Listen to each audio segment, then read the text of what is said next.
NA51 مری کے لوگ انتخابات میں آنکھوں دیکھی دھاندلی کی گواہی کے لیے تیار ہیں۔ اس حلقے کے 2 پریزائڈنگ افسر سمیت عملے کے 4 افراد دھاندلی کے خلاف گواہی دینے کے لیے رضامند ہو گئے ہیں۔ دھاندلی کچھ اس طرح کی گئی کہ ایک پولنگ سٹیشن پر ایک لڑکا 5 اکٹھے ووٹ کاسٹ کرتا ہوا پکڑا گیا۔ مقامی ہونے کی وجہ سے اس پر FIR تو نہ کٹوائی گئی، لیکن اب وہ بھی گواہی دینے کے لیے تیار ہے۔ اس کے علاوہ ایک پولنگ سٹیشن پر 35 ووٹ ایسے کاسٹ ہوئے جن پر اس سٹیشن سے مختلف مہر لگی ہوئی تھی۔ ایک اندازے کے مطابق اس حلقے میں 30 سے 25 ہزار جعلی ووٹ ڈلوائے گئے ہیں۔ فارم 45، 46، 47 میں فرق ہے۔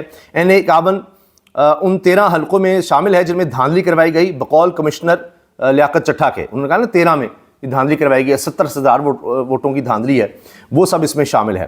اور اب آپ دیکھیں کہ کس طرح سے کس کو جتا کر کس کو ہروایا گیا، وہ بھی تفصیل آ چکی ہے، اس پر بھی ہم آتے ہیں۔ لیکن پہلے میں آپ کو بتا دوں کہ یہ جو حامد میر صاحب اور رانا ثناءاللہ صاحب آمنے سامنے آ چکے ہیں، اس کا کیا معاملہ ہے، یہ کیا ماجرا ہے، وہ ذرا آپ سنیے کہ ہوا کیا ہے۔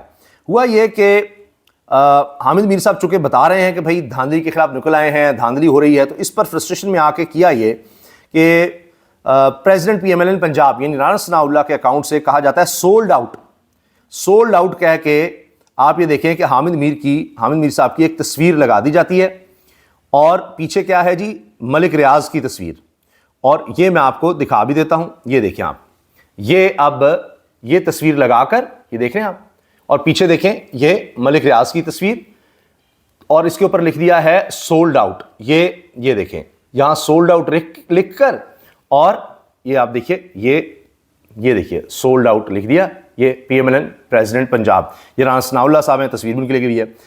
اس پر حامد میر صاحب نے اب جواب دیا ہے رانا ثناءاللہ کو کہ یہ اس طرح میری تصویر لگا کر اور لکھا جی بک گیا، اور پیچھے ملک ریاض کی تصویر لگائی گئی۔ ذرا ملک ریاض سے آپ پتہ کر لیں اپنی لیڈرشپ سے کہ یہ کرنے کی اجازت ہے، کس نے خریدا آپ کی لیڈرشپ شریف خاندان کا، وہ جب پاناما کیس آیا تو ان کے محلات کس نے خریدے تھے اور زائد قیمت پر خریدے تھے، کیوں خریدے تھے، کہ اس کو سارا جائز کرنے کے لیے۔ اچھا، حامد میر صاحب اس کا جواب دیتے ہیں، رانا صاحب جب آپ عمران خان کے دور حکومت میں منشیات کے مقدمے میں گرفتار ہوئے تو میں نے آپ کے حق میں یہ کالم لکھا تھا، وہ کالم کا لنک بھی شیئر کیا انہوں نے، میں نے ایک کالم لکھا تھا جسے آپ نے عدالت میں بھی پیش کیا، آپ کئی دفعہ میرے دفتر آ چکے ہیں، آپ جانتے ہیں وہاں ملک ریاض کی تصویر نہیں ہے، لیکن آپ نے ایک جعلی تصویر لگا کر مجھ پر جھوٹا الزام لگایا، اگر میں اتنا ہی جھوٹا ہوں تو میرا کالم عدالت میں کیوں پیش کیا تھا؟ رانا صاحب جواب دیں اس کا۔ جس شخص کا کالم آپ بطور اپنی دفاع میں پیش کرتے ہیں عدالت میں کہ دیکھیں جی حامد میر نے کالم لکھ دیا ہے، اسی حامد میر کے حوالے سے آپ جعل سازی کرتے ہیں، اس کے دفتر میں آپ جا چکے ہیں، اس سے ملتے ہیں، پتہ نہیں کیا کیا باتیں ہوتی ہیں، اور آپ نے پیچھے تصویر لگا دی ملک ریاض کی اور کہا جی یہ بک گیا ہوا ہے، اور اچھا ملک ریاض کے ہاتھوں بک گیا ہے تو ملک ریاض نے ٹاسک دیا حامد میر کو کہ وہ آپ کے خلاف بات کرے، آپ یہ کہنا چاہ رہے ہیں؟ تو حامد میر صاحب نے اس کا جواب دیا۔ اب رانا صاحب چونکہ پھنس گئے، اور اس پر جناب ہوا یہ کہ پھر منیب فاروق بھی میدان میں آئے، اور منیب فاروق نے آ کر دفاع کیا حامد میر صاحب کا، اور منیب فاروق نے لکھا this is indeed a very disgusting tweet, you may disagree but labelling senior journalist with such obnoxious trends is highly condemnable. اب کسی حامد میر جیسے کسی کے خلاف ٹرینڈ بنانا یہ بہت ہی غلط ہے، اور یہ بہت ہی گھٹیا حرکت ہے جی، اس طرح کا ٹویٹ کرنا۔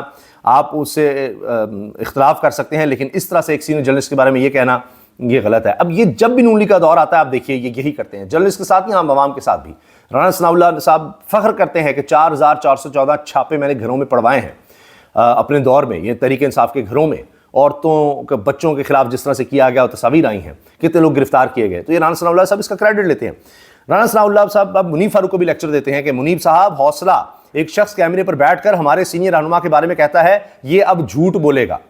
اب یہ آپ اندازہ لگائیں کہ انہوں نے آن ایئر ویسے نہیں کہا، کیونکہ ہوا یہ تھا کہ دھاندلی پکڑی گئی، جیو پر ٹرانسمیشن چل رہی تھی، اس میں کیا ہوا کہ جب اسحاق ڈار کو لیا گیا لائن پر تو حامد میر صاحب نے انہوں نے جناب درود پڑھنا شروع کیا اور کلمہ شروع کیا اور اس طرح سے بات کی، اسحاق ڈار صاحب جس طرح کرتے ہیں، تو ساتھ ہی حامد میر صاحب نے بے ساختہ کہا۔ اچھا ان کو نہیں پتا تھا کہ بھائی میری آواز، کیونکہ مائک لگا ہوتا ہے تو جس نے بولنا ہوتا ہے صرف اس کا مائک کھولا جاتا ہے عموماً، تو حامد صاحب نے اس طرح کہا تھا اف، یعنی وہ بے ساختہ ہوتا ہے نا، انسان برداشت نہیں کر پاتا، کہتے ہیں کہ یار اب یہ کلمہ پڑھ کے جھوٹ بولے گا، ہلکی سی آواز ہے وہ آ گئی۔ اب اس پر جناب یہ اتنے غصے میں کہ جی یہ کیوں کہا، سینئر رہنما کے بارے میں کہتا ہے اب یہ جھوٹ بولے گا، تو انہوں نے بولا نہیں، پوری قوم کے سامنے لائن ہے فارم 45، اب وہ تو حدیبیہ پیپر مل میں جو کچھ ہو چکا ہے، جس میں بتایا کہ میں نے جس طرح جعلی اکاؤنٹ قاضی فیملی کے کھولے، کیا کیا کیا گیا، وہ چیزیں ساری ثابت تھیں. وہ تو قاضی فیصل صاحب نے بطور جج وہ سارا کیس کہا جی یہ تو پرانا ہو گیا تو بند کر دیا. آپ دیکھیں اس میں سارے ثبوت موجود ہیں، کس طرح منی لانڈرنگ کی ساکھ ڈال کس طرح کروائی گئی، وہ سارا وہاں پر بیان موجود ہے. تو بہرحال اب انہوں نے کہا جی یہ کیوں کہا، رسینی رہنما کے بارے میں کہتا ہے اب جھوٹ بولے گا. یہ منیر فاروق کو جواب دے رہے ہیں رانا ثناء اللہ. 8 فروری سے مسلسل فیک نیوز اور اسکرین شاٹ شیئر کر رہا ہے، کیا یہ صحافت ہو رہی ہے؟ اب بتایا نہیں کون سی فیک نیوز، کون سے اسکرین شاٹس حامد میر شیئر کر رہا ہے. نہیں، کیا یہ صحافت ہو رہی ہے؟ یہ اب صحافت رانا ثناء اللہ صاحب سکھائیں گے حامد میر کو. ان کو سرٹیفکیٹ ملا ہوا ہے پگڑیاں اچھالنے کا. محترم فخر درانی ان کے جھوٹے الزام کو ثابت کر چکے ہیں، وہ غلط الزام لگا رہے ہیں. اتنی ڈھٹائی. اچھا فخر درانی سے بھی پوچھ لیں، ان کا نام بھی ایسے لے دیا، اس سے بھی پوچھ لیں کہ جی وہ ثابت کیا ہے کیا نہیں کیا. تو اس طرح کی جناب باتیں، اس طرح کی کہانیاں چل رہی ہیں، اور یہ بکلاہٹ ہے اصل میں، یہ پریشانی ہے.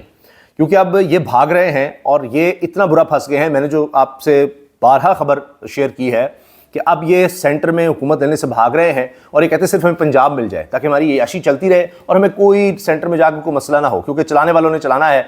تو ہم نے جو 2 سال میں بربادی کی ہے، آگے اور مہنگائی ہوگی، ہم سمیٹ نہیں سکتے، تو ایسی بیچ میں آئے. لیکن اب مالک صاحب نے بھی اس کی گواہی دے دی ہے. محمد علی صاحب کہتے ہیں جی نون لیگ پھنس گئی ہے. نون لیگ کو کہا جا رہا ہے ہم نے آپ کا گند اٹھایا ہے، بدنام ہوئے ہیں، اب آپ کو وفاق میں حکومت بنانی پڑے گی ورنہ ہم آپ کو پنجاب بھی نہیں دیں گے. تو یہ سب ایسے ہی نہیں ہو رہا. یہ جو لندن پلان یا ڈیل یہ سارا حصہ ہے، تو یہ سارا آپ کو اس طرح گند اٹھانا ہوگا. ہم نے بھی گند اٹھایا ہے، یہ ایسے بات نہیں بنے گی. تو اب یہ اس فرسٹریشن میں جناب یہ حامد میر پر چڑھ دوڑو، فلاں پر جناب میڈیا پر ہو، یہ سوشل میڈیا والے یہ ایسی تیسی ایسا کر دو ویسے کر دو، غلط خبریں چلا رہے ہیں.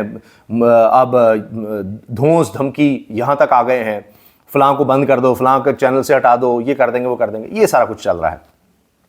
اچھا اب اندازہ لگائیں کہ ایک فہرست بھی آ گئی ہے. وہ جو 13 حلقے ہروائے گئے ہیں، جیتے ہوئے ہروائے گئے ہیں تحریک انصاف کو، اس پر ایاز میر صاحب نے جس طرح پریس کانفرنس کر کے کہا کہ یہ دھاندلا ہو گیا. یہ کہتے ہیں ساڈی گل ہو گئی. ان کی گل تو ہو گئی ہوئی تھی، ان کی بات ہو گئی ہوئی تھی، وہ تو عوام اس طرح سے بیچ میں آ گیا. بھائی آپ ضمیر کا مقابلہ کر سکتے ہیں جس طرح انہوں نے پریس کانفرنس کی ہے. ایک کا نام چل رہا ہے کہ اس کو جیتے ہوئے کو ہروایا گیا، اس کے مقابلے اس کو جتوایا گیا. وہ جو رات جا کر سو گئے تھے، ہار گئے، ان کے تمام کے پاس، ان کے تمام پولنگ ایجنٹ کے پاس فارم 45 تھے، انہوں نے سب نے بتا دیا ہوگا اپنے اپنے دفتر میں فون کر کے اپنے کینڈیڈیٹ کو کہ جی یہاں سے اتنے جمع ہوئے. جب سارا پتہ لگ گیا، چل گیا، تو وہ چلے گئے، ہار گئے، برے طریقے سے ہار گئے. اسی لیے آج تک فارم 45 نہیں لا رہے. اب جعلی بند رہے ہیں، ٹھپے ٹھپے لگ رہے ہیں. کمشنر نے سارا بھانڈا پھوڑ دیا ہے. اب اس کے اثرات آپ دیکھیں، یہ جو کچھ ہوا ہے اس کے اثرات کیا ہیں کہ ایک تو یہ کمشنر کے خلاف جو کچھ کیا گیا، اب وہ کون ہے جو آخر میں جا کر اس طرح کا کرے گا کہ اس کی مطلب ساری عمر باقی جیل میں گزر سکتی ہے. ریٹائرمنٹ میں چند دن باقی تھے، ریٹائرمنٹ کے جو پرکس اینڈ پریویلیجز تھے، جو فائدے تھے، جو پینشن تھی، وہ بھی ساری جا سکتی ہے، سب کچھ ختم ہو سکتا ہے. تو وہ یہ گواہی دے رہا ہے. انہوں نے سوچا کہ گواہی ہم روکیں، کوئی اور نہ آ جائے. گواہیاں میں نے آپ کو بتا دیا مزید تیار ہیں. صدیق جان کی خبر میں نے آپ سے شیئر کر دی ہے. اور اس بکلاہٹ میں آپ دیکھیے رانا ثناء اللہ صاحب نے ایک اور اپنے گلے میں مسئلہ ڈال دیا ہے کہ حامد میر جیسے بڑے صحافی کو اس طرح سے کیا. آج تک کسی کی اس طرح جرت نہیں ہوئی اس طرح کرنے کی. Sold out. ویسے بہت کچھ کہا گیا، حامد میر تنقید ہوئی ہوگی، لیکن اس طرح نہیں کہا گیا ہوگا. اب دوسرے بھی اس میں آ رہے ہیں، جیسا منیر فاروق، دیگر صحافی بھی آ رہے ہیں. وہ کہتے ہیں جی ہمارے تو استادوں کی طرح ہیں، جو مرضی آپ کہیں، دہائیوں سے جانتے ہیں حامد میر پر کبھی کوئی یہ الزام نہیں لگا سکا کہ جی یہ سولڈ آؤٹ ہے. اور یہ اب نون لیگ نے یہ بھی کام کر دیا. تو اب یہ دیکھیں یہ انہوں نے ایک بڑا مسئلہ اپنے لیے کھڑا کر دیا ہے. اب دیکھیے گا ان کے ساتھ آگے بھی کیا ہوتا ہے. حامد میر صاحب پیچھے تو ہٹیں گے نہیں. ان کا خیال ہے کہ یہ ان کو آف ایئر کروا دیں گے یا ان کی کریڈیبلٹی کو کم کر دیں گے یا ان کے بائک آؤٹ کریں گے تو ان کے لیے مسئلہ بنے گا. نہیں، حامد میر دیکھیے کیا کریں گے ان کے ساتھ. اب آخر میں جناب اب اس سب کے اثرات جو ہے نا وہ میں آپ سے شیئر کرنے جا رہا ہوں. بلوچستان رقبے کے لحاظ سے سب سے بڑا صوبہ، بہت اہم صوبہ. وہاں پر اب 4 جماعتی اتحاد نے جو ہڑتال کی کال دی، جس کا میں نے آپ سے پہلے ہی ذکر کر دیا تھا، اور وہ ہڑتال ہو گئی ہے. پہیا جام ہڑتال ہے. کوئٹہ کا دوسرے شہروں سے بھی رابطہ ختم ہے، صوبوں سے رابطہ ختم ہے. بلوچستان کا تمام اہم شاہراہیں بند ہیں. نہ بلوچستان اور پنجاب کے درمیان آمد و رفت ہے، نہ سندھ اور بلوچستان کے درمیان ہے، نہ خیبر پختونخوا اور بلوچستان کے درمیان ہے. پہیا جام ہڑتال ہے، شٹر ڈاؤن ہڑتال ہے. اور اس پہ اور ایک خطرناک بات یہ ہے کہ 4 جماعتی جو اتحاد ہے، اس میں یہ جو جماعتیں ہیں وہ سب اکٹھی بھی ہیں، اور وہ کہہ رہی ہیں اگلا لاحمل ابھی ہمیں نے دینا ہے. اور یہ 10 دنوں سے احتجاج جاری ہے. یہ خیال تھا کہ یہ احتجاج ختم ہو جائے گا، بند ہو جائے گا، نہیں، 10 دنوں سے احتجاج جاری ہے. اور چمن میں عوامی نیشنل پارٹی کا دھرنا بھی جاری ہے. ANP کا دھرنا چمن میں ہے.